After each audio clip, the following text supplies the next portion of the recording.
অবশেষে আমি কলকাতা আসতেছি অবশেষে। হ্যালো গাইস, কেমন আছো? আশা করি ভালো আছো। আমিও খুব ভালো আছি। তো অবশেষে দাদা আমাদের ইন্ডিয়াতে আসবে। কালকে যাব ভিসা পাসপোর্ট করতে। আমি কখনো পাসপোর্ট করি নাই, কখনো বাইরের কোনো কান্ট্রিতে আমি যাই নাই। তো আমি ওর পাসপোর্টই বানাইছে না বলে আগত ইন্ডিয়াতে আইব, পাসপোর্ট জমা দিব, ইনকোয়ারি হইব, ভেরিফিকেশন হইব, তারপরে পাসপোর্ট পাইব, তারপরে ভিসা লাগাইব, তারপরে আইব। অবশেষে দাদা আরো 1 বছর। ফাইনালি আমি সিদ্ধান্ত নিয়ে নিলাম যে ফেব্রুয়ারি মাসের শুরুতে আমি কলকাতাতে পা রাখবো। আর ভাই ফেব্রুয়ারি তো গেছে গা।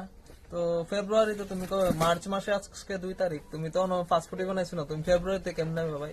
2025-এর কথা কইতেছো না 2026-এর কথা কইতেছো? হ্যাঁ, আর মূর্খ তুমি, যে আসলে মূর্খ এটা তোমার প্রমাণ বাংলাদেশি, বুঝছস? তারপরে আপনার মতা বিজয় আছে, আমাকে অনেক ভালোবাসে তারিখ, এখানে যাব।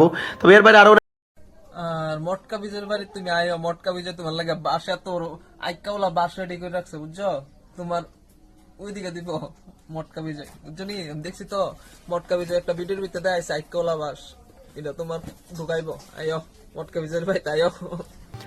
আপনারা জানেন কলকাতা সবচেয়ে যে বড় স্টেশনটা, কি জানি নামটা সঠিক আমার মনে নাই, কলকাতা সবচেয়ে বড় স্টেশন, এই বড় স্টেশনে আমি নামবো। আমাদের ঢাকা থেকে আর কলকাতার তোমার এত বড় স্টেশন নামটা মন থাকবো কেমনে ভাই?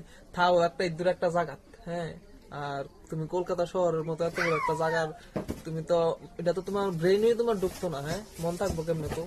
তারপর আবার ত্রিপুরা যাব। এরকম অনেক সুন্দর সুন্দর জায়গা আছে, কলকাতা তো যাবই, তো অনেক সুন্দর সুন্দর জায়গা আছে। দাদাকে আমি বলবো যদি আগরতলাতে আসে তাহলে অবশ্যই আমাকে একটু জানাতে, আমি দাদার সাথে দেখা করার ইচ্ছা আছে। আর